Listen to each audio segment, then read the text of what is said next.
ایک روز حضرت صلی اللہ علیہ وآلہ وسلم بیت اللہ شریف میں نماز پڑھ رہے تھے کہ عقبہ بن ابی معیط آیا اور آتے ہی اپنی چادر اتار کر رسول اللہ صلی اللہ علیہ وآلہ وسلم کے گلے مبارک میں ڈال دی اور گرہ لگانا شروع کر دی۔ آپ صلی اللہ علیہ وسلم کا دم گھٹنے لگا۔ اتنے میں ابو بکر صدیق رضی اللہ تعالیٰ عنہ کو پتہ چلا، وہ تشریف لائے اور دھکے دے کر اس ملعون کو ہٹایا۔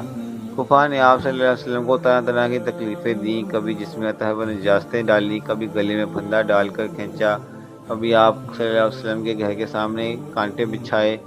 آپ صلی اللہ علیہ وسلم کو گالیاں دیں، قتل کے منصوبے بنائے، جسم اطہر کو لہو لہان کیا، قید میں رکھا،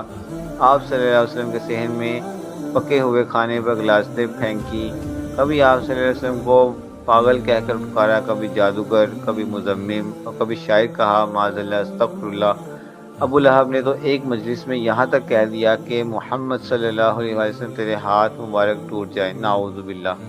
قارئین، سرور کائنات حضرت محمد صلی اللہ علیہ وسلم پر کس قدر سختیاں کی گئیں، صرف اور صرف دین کی بنیاد پر۔ اللہ تعالیٰ کا لاکھ لاکھ درود و سلام ہو آپ صلی اللہ علیہ وسلم پر۔